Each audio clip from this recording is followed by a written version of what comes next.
আসসালামু আলাইকুম দর্শক, আমরা সকলেই প্রায় রসগোল্লা পছন্দ করে থাকি, তবে বেশিরভাগ সময় আমরা কিন্তু সাদা রঙের রসগোল্লাটা খেয়ে থাকি। আজকে আমি রসগোল্লা তৈরি করে দেখাবো, তবে একটু ভিন্নভাবে। আজকে আমি তৈরি করেছি লাল রসগোল্লা। আর এই রসগোল্লাটা আমি কিভাবে তৈরি করেছি জানার জন্য পুরো ভিডিওটি প্রথম থেকে শেষ পর্যন্ত দেখার অনুরোধ থাকলো, এবং প্রতিদিন নানান ধরনের রেসিপি পাওয়ার জন্য আমার চ্যানেলটি সাবস্ক্রাইব করে রাখার এবং পেজটি ফলো দিয়ে রাখার অনুরোধ থাকলো। আজকে রসগোল্লা তৈরি করার জন্য একটি পাতিলে নিয়ে নিব ফুল ক্রিম দুধ 1 লিটার। এই দুধ দিয়ে আমি ছানা কেটে নিব।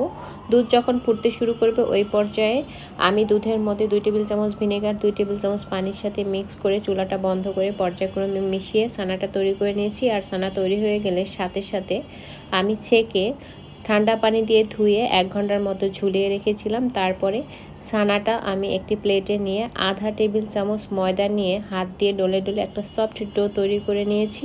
এই পর্যায়ে ওই ডোটা দিয়ে মিষ্টির বলগুলো তৈরি করে নিব। আর মিষ্টির বলগুলো একদম ফ্রেশ করে তৈরি করতে হবে, যাতে এর উপরে কোনো ফাটল না থাকে।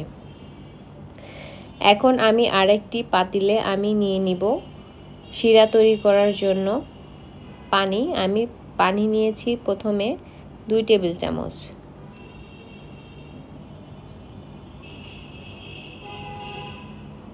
দুই টেবিল চামচ পানির মধ্যে আমি 3 টেবিল চামচ চিনি অ্যাড করে দিব। এখন জাল করে নিয়ে আমি একটা ক্যারামেল তৈরি করে নিব।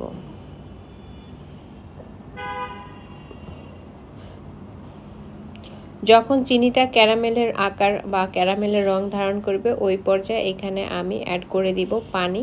আমি 3 কাপ পানি অ্যাড করেছি।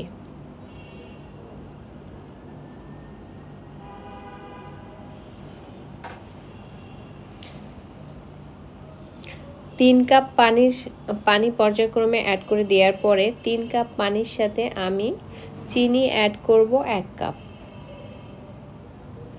আর আমরা সকলেই জানি রসগোল্লার শিরাটা কিন্তু খুব বেশি ঘন হয় না, একটু পাতলা করেই তৈরি করতে হয়।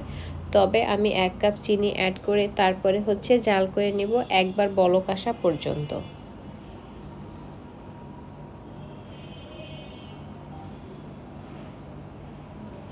যখন এই শিরাটা ফুটতে শুরু করবে ওই পর্যায়ে মিষ্টির যে বলগুলো আমি বানিয়ে রেখেছিলাম সেই বলগুলো এর মধ্যে দিয়ে হাই হিটে রান্না করে নিব 10 মিনিট, আর ঢেকে রান্না করে নিব। এই 10 মিনিট পরে মিষ্টির বলগুলো একদম ফুলে ডাবলার মতো হয়ে যাবে। তারপরে আরও 15 মিনিট রান্না করেছি আমি ঢেকে, তারপরে আরও 5 মিনিট রান্না করে নিয়েছি। আর নামানোর পূর্বে আমি কিন্তু এইখানে আরও 1/4 কাপ একদম ফুটন্ত গরম পানি অ্যাড করে দিয়েছি। এই পর্যায়ে আমি মিষ্টিটাকে একটু চেক করে নিব যে মিষ্টিটা ভালো করে সেদ্ধ হয়েছে কিনা। এর জন্য একটা বাটিতে একটু পানি নিয়ে মিষ্টিটাকে ছেড়ে দিব। মিষ্টিটা যদি ডুবে যায় বুঝে নিতে হবে মিষ্টিটা ভালো করে সেদ্ধ হয়ে গেছে। তো আমার মিষ্টিটাও সেদ্ধ হয়ে গেছে। এইবারে আমি নামিয়ে শিরার মধ্যে ঢেকে 6 ঘন্টা এভাবে রেখে ঠান্ডা করে নিব। আর 6 ঘন্টা পরে মিষ্টিটা কিন্তু ফুলে একদম রসে টইটুম্বুর হয়ে গিয়েছে। আর দেখুন, দেখেই বোঝা যাচ্ছে কতটা পারফেক্ট হয়েছে। একদম ভেতরটা কিন্তু খুবই সফট এবং রসালো হয়েছে।